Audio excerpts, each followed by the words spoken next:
The exercise period for the men from death row. A half hour each day, around and around, and then back to their cell to wait for tomorrow.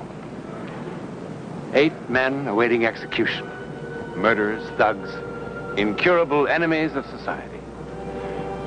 7 of them wait with a stolid acceptance of the inevitable. The 8th does not. He cannot. He doesn't understand the events that brought him here, and neither does anyone else. But they happened. They were quite impossible, but they happened.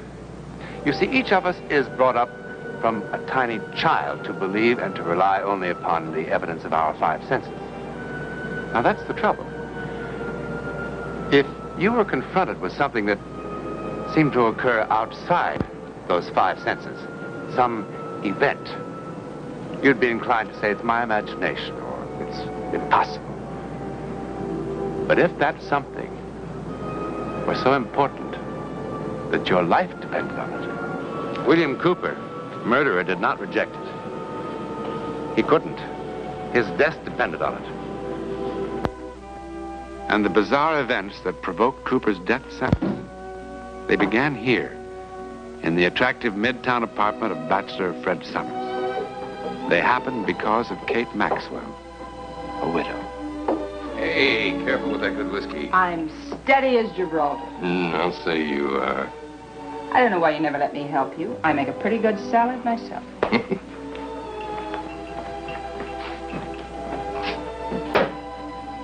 I know why you always keep inviting me to dinner. Because you hate my cooking, right? Right. Right.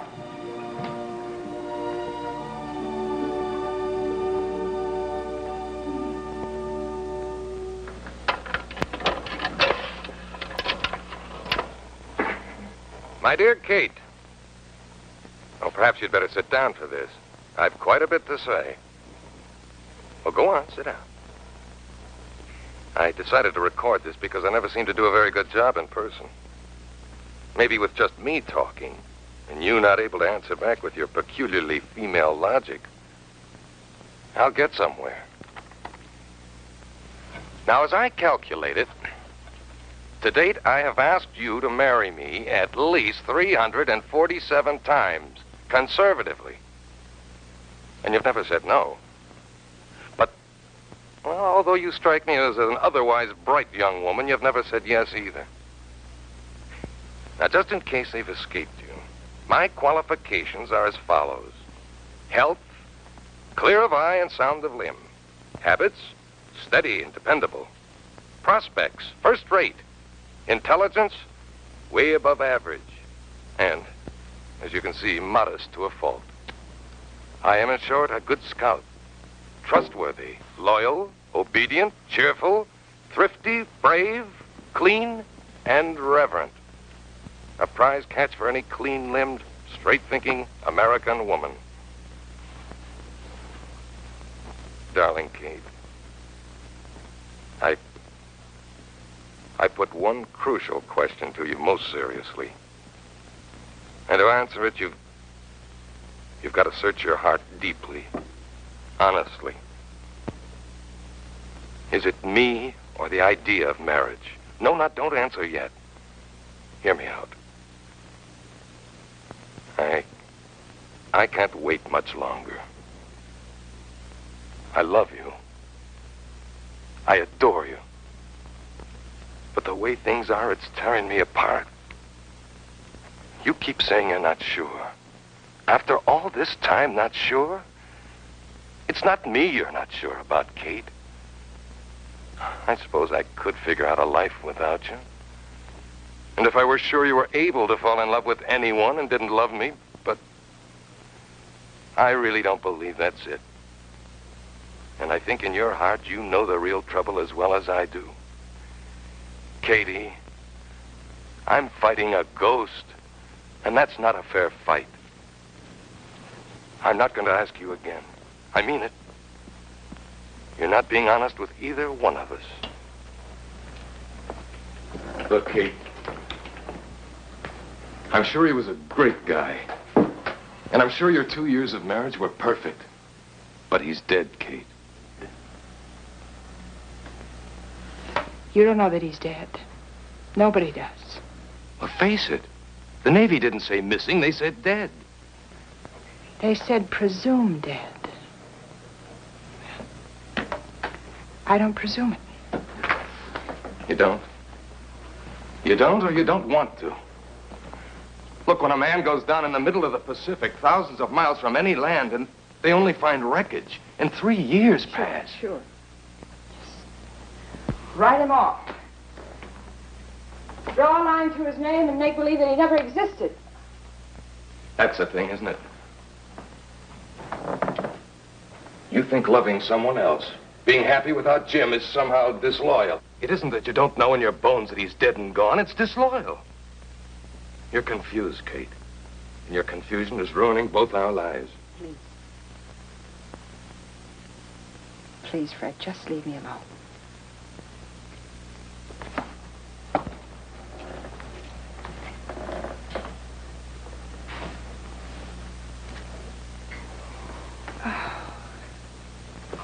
Kate, do you think he wants you to shut yourself off from life?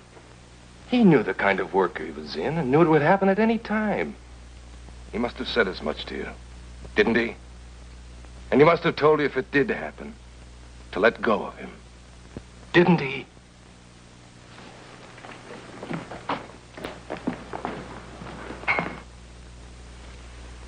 Or is it that you're afraid of loving again?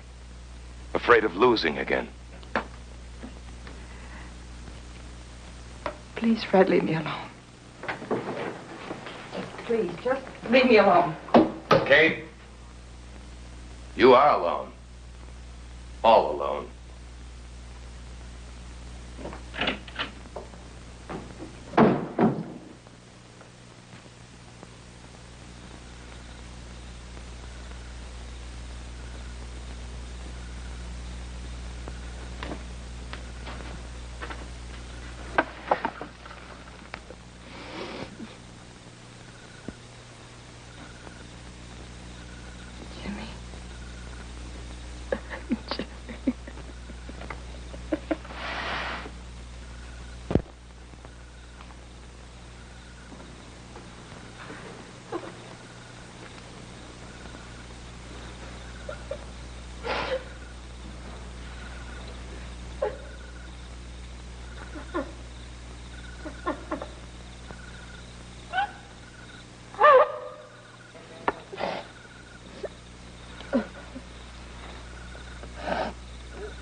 Crying? Not on a beautiful night like this. Did something frighten you? I bet I know. You're lonely. Or this kind of a night with the moon going in and out behind clouds. It sort of gives you a funny feeling inside. Restless. You know what I mean.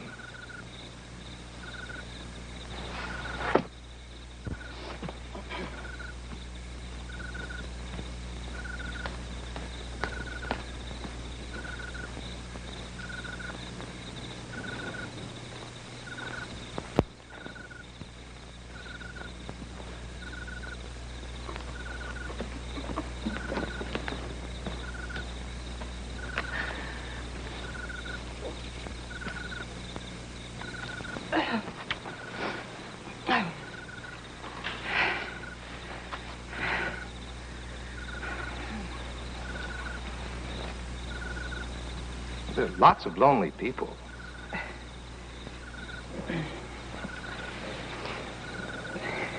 I'm lonely, too. Please.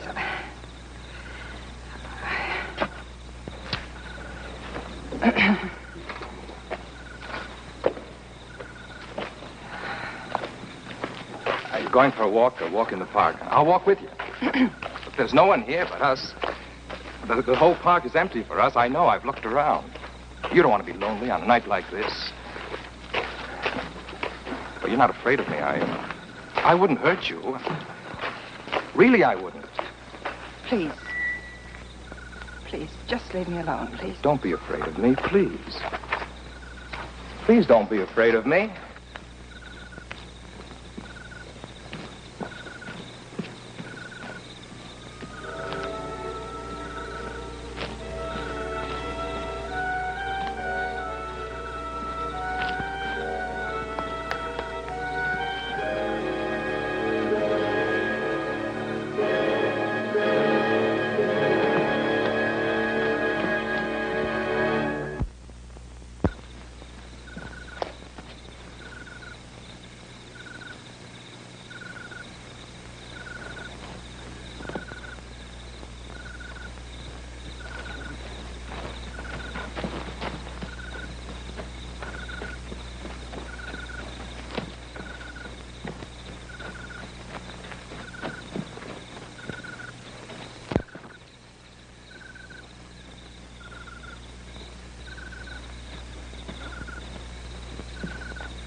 You are scared. You are!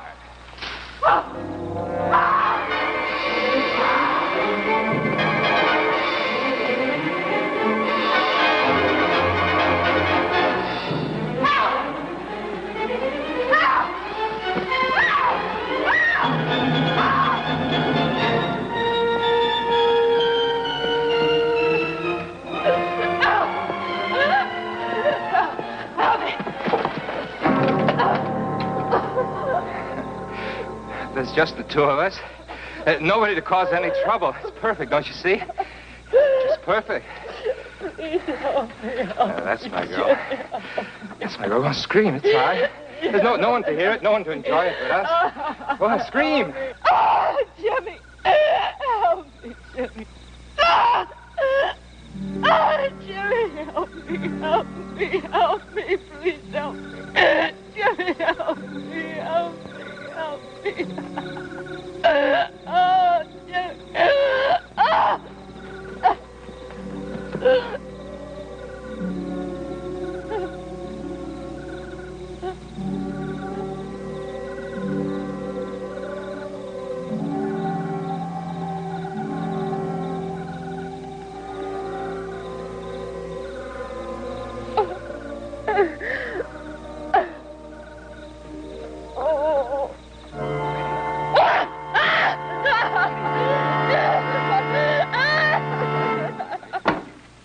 And you're sure you could identify the man if you saw him again?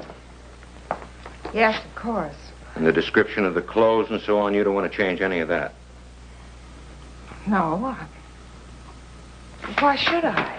Well, your story of how he suddenly turned tail and ran off, well, it doesn't quite add up, does it? What doesn't add up? I told you everything yesterday, just the way it happened. Well, have you seen the papers this morning? No. Well, a woman was attacked and murdered in that park last night. Oh. We thought you might be able to help us. I'd be glad to. Okay, Jerry, we're ready.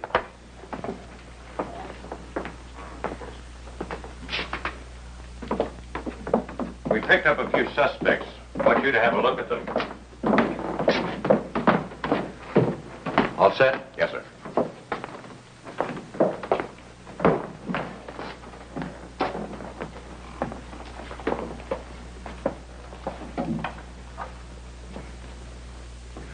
Okay.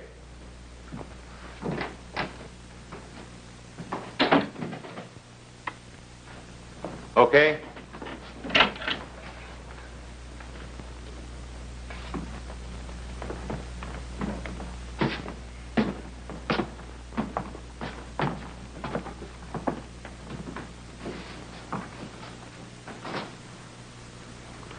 All right, hit him. That's him. Which one? The one with his hands in his pockets. All right, Jerry. All right, Cooper. You stay where you are. Rest of you off the stage. Hey, now, wait a minute. I didn't do anything. You're sure now? That's his voice. That's the one. Hey, well, what are you trying to pull? Where do you want him, Mike? My office. Let's go.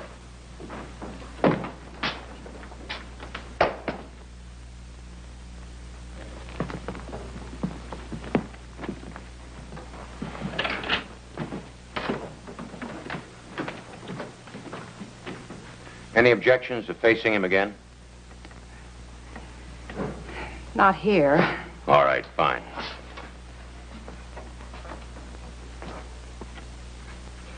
What is this? What are you doing? Don't I even get to talk to a lawyer before you start all this stuff? You'll get to see plenty of your lawyer.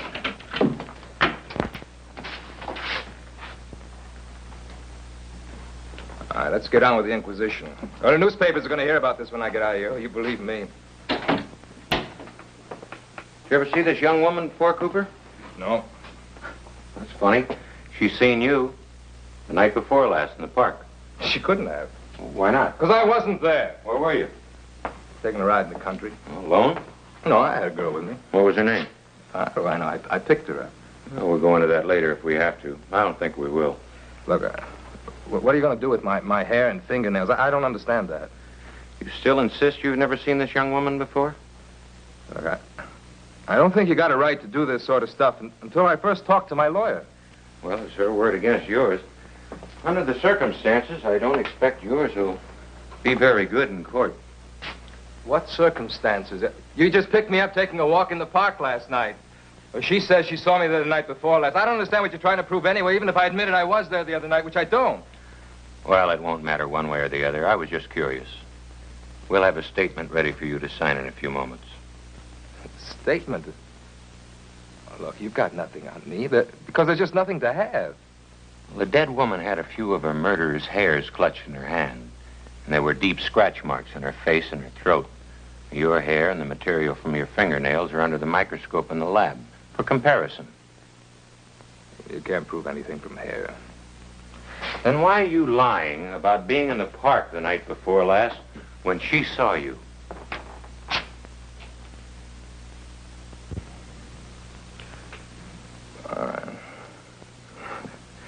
I was in the park. Oh, she's a pretty girl. I made a pass at her, so what? The guy that was with her would have put the finger on me sooner or later anyhow. What guy? The guy that was with her. Well, you didn't tell me there was anyone with you. There wasn't. What is this? No, I was alone. Is this a game or something? There was a big red-headed Marine there. A Marine? What are you talking about? Oh, come on, lady. He was standing right next to you. He was 6'3" or 4", easy. What kind of routine is this? Everything fits. Book him. I didn't do anything. Let's go. Wait a minute.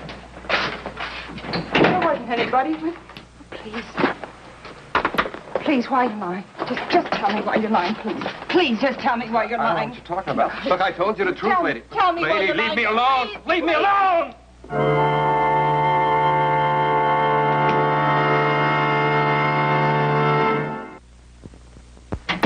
What now? Mrs. Maxwell wants to ask you a few questions. Who says I've got to answer? Please. Now, the man you say you saw beside me in the park. Oh, lady, are you on that please, again? Please, just look at this picture. Yeah, that's him, the guy who's in the park. So what?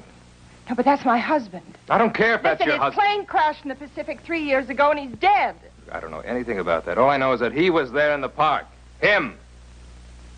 Can I go now? Well, why not?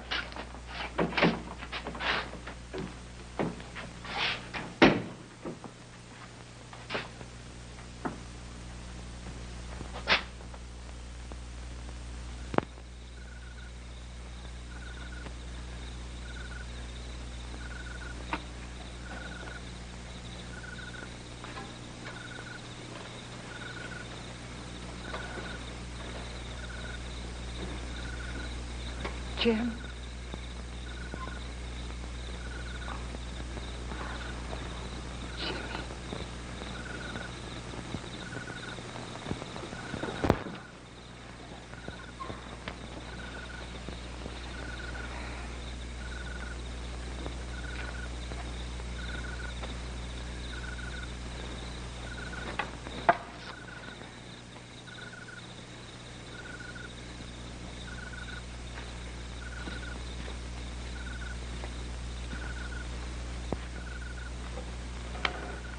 Kate,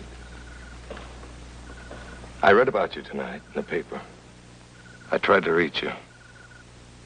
Finally, I tried the police. I talked to that Lieutenant Walton. I kind of had a feeling you'd be here tonight. They tell you what happened? Yes. Cooper swore that he saw Jim. Do you understand that? No, dear. There's so many things I don't understand. The important thing is, what does it mean to you?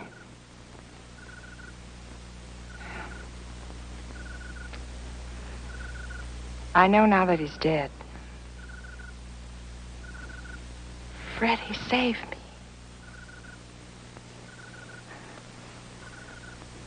Why didn't he let me see him? You didn't see him, perhaps because you didn't need to see him. But save you for what, Kate?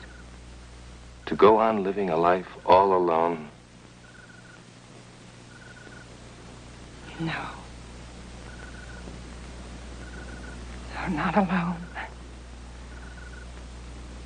Not anymore.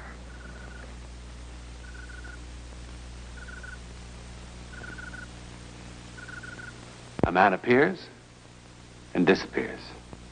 He is seen and then vanishes from sight. Now, that word sight is a curious one. The fact is that medical science doesn't really understand how our optic nerves cause a picture to appear in our minds at all. None of us is really certain whether our so-called hallucinations are real or fancied. For if we dismiss everything we can't explain, it would then follow we would have to dismiss the very fact of sight itself, wouldn't it? At any rate, somehow, a dead Marine did appear in the park when his presence was desperately needed. How? Well, there are so many things in this world about which we know only that we don't know.